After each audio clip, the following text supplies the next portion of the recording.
नमस्कार। India debate में आप सबका स्वागत है। मैं हूं आशुतोष पाठक। मित्रों, कार्यक्रम शुरू करने के पहले एक बार आप सबसे अनुरोध, क्यूबाइब नेटवर्क को फॉलो कीजिए, सब्सक्राइब कीजिए, लाइक कीजिए, शेयर कीजिए और हमारे जितने नेटवर्क है क्यूबाइब.in, प्रकाश.tv.in, सबको अगर आप फॉलो करेंगे, लॉग इन करेंगे तो हमारे लिए ये बहुत बड़ी मदद होगी।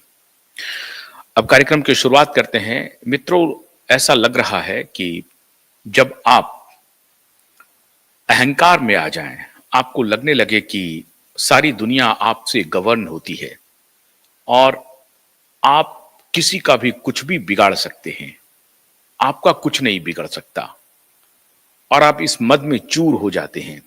फिर आपको लगता है कि आपके ही हिसाब से पूरी दुनिया चलने वाली है। क्यों? बड़े बड़े फिल्मी सितारे आपके दोस्त हैं, बड़े बड़े स्टार आपके दोस्त हैं, बड़े उद्योगपति आपके दोस्त हैं, बड़े नेता आपके दोस्त हैं, प्रधानमंत्री, राष्ट्रपति, ये सारे लोग आपके दोस्त हैं, मित्र हैं, कैबिनेट मिनिस्टर आपके मित्र हैं, बड़े उद्योगपति मित्र हैं। तो आपका कौन क्या बिगाड़ सकता है? पुलिस को तो फिर वो जेब में लेकर के चलते हैं, अदालत को, कानून को वो जेब में लेकर के चलते हैं और अपनी मर्जी से जो आता है वही करते हैं। इस अहंकार का एक नाम है बॉलीवुड में सलमान खान। और पिछले 30 वर्षों से लगभग उनकी तूती बोलती रही बॉलीवुड में। जिसका चाहा, जब चाहा करियर तबाह करने का कर दिया और उनके इस बाण से शायद ही कोई एक्टर बचा हो। हाल में मैंने आपको दिखाया था कि कैसे विवेक ओबराय की जिंदगी उन्होंने तबाह की, लेकिन विवेक ओबराय बाउंस बैक किए और आज वो एक सक्सेसफुल बिजनेसमैन हैं और कम से कम सलमान खान से अधिक औकात रखते हैं, आर्थिक मामलों में संपत्तिवान हैं। हमने आपको सोनू निगम के बारे में बताया था, हमने अरिजीत सिंह के बारे में बताया था। ऐसे स्टार्स की, म्यूजिशियन की, म्यूजिक डायरेक्टर की, प्रोड्यूसर की, फिल्म डायरेक्टर की, एक्टर्स की, एक्ट्रेसेस की लंबी लाइन लगी हुई है। जिन्होंने उनके सामने सरेंडर किया उनका तो उन्होंने साथ दिया, लेकिन जिन्होंने सरेंडर नहीं किया उनकी जिंदगी को तबाह करने में उन्होंने कोई कोर कसर नहीं छोड़ी। चाहे ऐश्वर्या राय हो और कोई और भी एक्ट्रेस क्यों ना हो, उनके नाम, उनके ऐश्वर्या जी के साथ उनका नाम काफी लंबे समय तक जुड़ा रहा और आप सबको मालूम है कि क्या किया उन्होंने ऐश्वर्या राय के साथ, ये बताने की आवश्यकता नहीं है।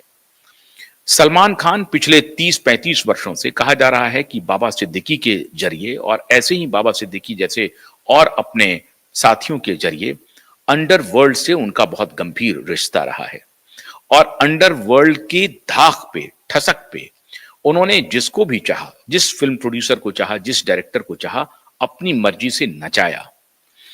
अभी आपको याद होगा कि कपिल शर्मा के शो का भी वो प्रोड्यूसर थे अभी कुछ दिन पहले तक। अभी वो हैं या नहीं है मुझे नहीं मालूम, लेकिन कुछ दिन पहले तक कपिल शर्मा के शो को प्रोड्यूस करते थे।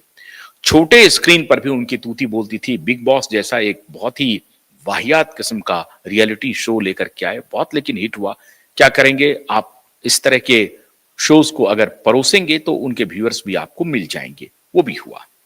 लेकिन अभी हाल में एक और एक्टर ने अपना एक संक्षिप्त इंटरव्यू दिया है और वो एक्टर छोटे मोटे व्यक्ति नहीं है, बहुत बड़े लीजेंड के घराने से उनका ताल्लुक है, बहुत बड़े।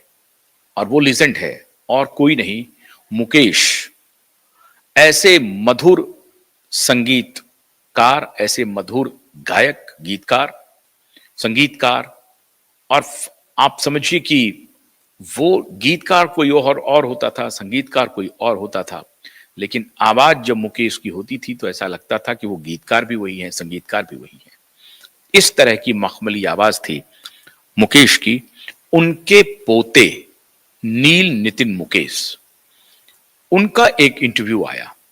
उन्होंने कहा कि साहब, बॉलीवुड में क्या हो रहा है? बॉलीवुड में तो एक प्रकार से, वो ये शब्द उन्होंने नहीं कहा कि गुंडागर्दी चलती है, लेकिन वो लब्बुलवाब उनका यही था कि जिसकी लाठी उसकी भैंस, माइट इज राइट। जिनके पास ताकत है साहब, उनकी चलती है। और उनकी कैसे कैसे चलती है? उन्होंने कहा कि फिल्मों के जो शोकेसिंग होते हैं पिक्चर हॉल में, उसमें अगर आपके फिल्म को, मल्टीप्लेक्स में अगर आपके फिल्म को सुबह 11 बजे का टाइम मिले और उसी से दूसरे के फिल्म को आपको शाम का इवनिंग शो का टाइम मिले या नाइट का मिले टाइम, तो वो बेटर है या सुबह 11 बजे का शो का बेटर है या सुबह 10 बजे के शो का बेटर है?